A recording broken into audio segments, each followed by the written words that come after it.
In 10th place for RadioShack, please welcome Chris Horner.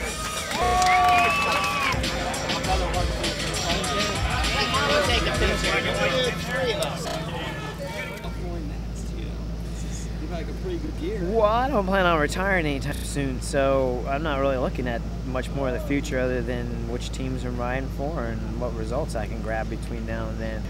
And I don't see any reason why I'll be slowing down next year, and so I would imagine I'm racing the year after that, and from then I'll just take it year by year to see how long the body holds up at what type of level and fitness form.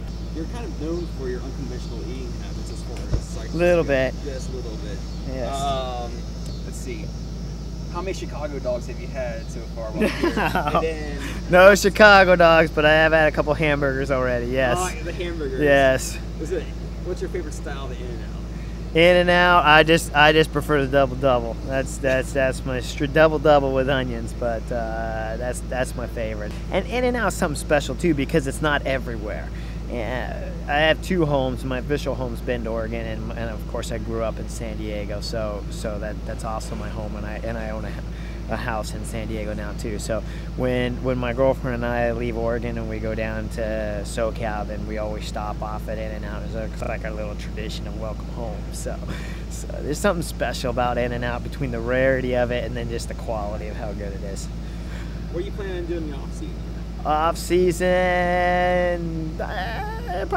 we're in the process of buying another house, so in the off season I'm sure I got stuff to do around the house and work on, and then just spend time with my kids in general. Are you doing some cyclocross races around? I would love to do some cyclocross races, but at the moment I don't know if it's age or what, but it always just seems to be I have some kind of nagging injury.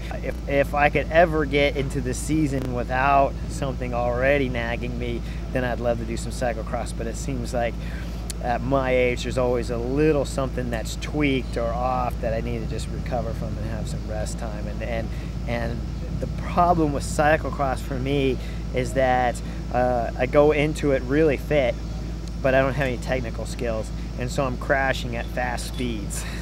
And so it would help if I could learn to slow down a little bit more, but because of the fitness I can ride really fast, and then because of the lack of cyclocross I crash really spectacularly. So I find when I do the cyclocross, the fastest way to perform at cyclocross is to ride with only one bike.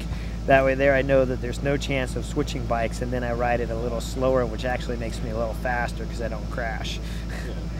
I see that picture, I think, of you doing something spectacular. Right? Oh, I've done multiple spectacular. Legendary for that. I'm legendary. There was someone took the time to make a fabulous video of Chris Horner skills on the cyclocross bikes, and if you really understand cyclocross and you watch that video, it's absolutely comical.